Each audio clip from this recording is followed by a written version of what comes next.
Hey everyone, chapter 4 of The Souls of Black Folk.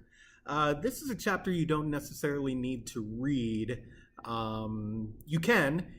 Ironically, it's the easiest chapter to read because it's far more narrative than it is argumentative. But there's not really that much in here because what Du Bois is doing when he's talking about progress is he's looking at it from like a melancholy, almost ironic point of view. So it begins with him as a young graduated credentialed teacher going out and trying to find a place to go teach. So he talks about how he had to like visit farms and go to schoolhouses and figure out where things were. And eventually he comes upon a school where they're in need of a teacher. So he takes a job there and he talks about all the children that go to school there, and some of them he went and visited and made personal connections with, and other ones he didn't know that well, but it was all very meaningful to him. He taught there for 2 years, and then there's a break in the text where it's 10 years after he had left, and he returns to the area. He's visiting some friends at his college, and he decides to go to the old neighborhood and see how everyone's doing. And like a girl that he had a lot of respect for has died. Some people have moved on, some people have moved away, some people are still doing, they're just older but kind of doing the same things they always did.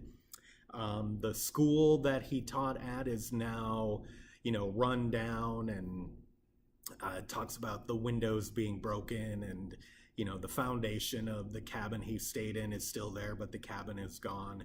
So he's being ironic in talking about progress, in how, when we think of the idea of progress, things are supposed to get better, things are supposed to improve, because that's what we're always told. You're told by everyone, well, give it time and it'll get better, right?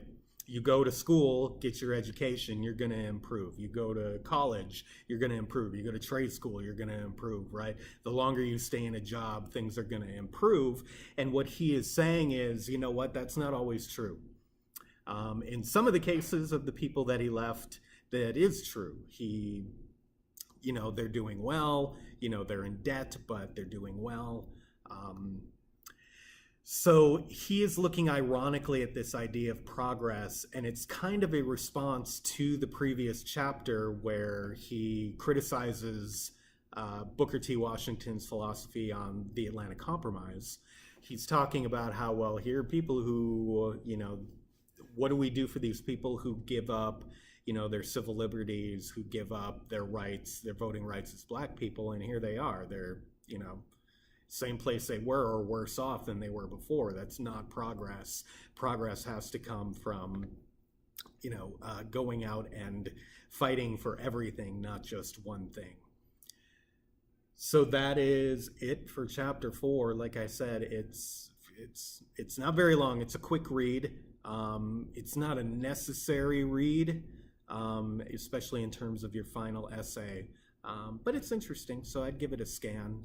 There's some beautiful language in there, and it's a good way if you are ever looking for an example of an author evoking a tone and a mood in a text.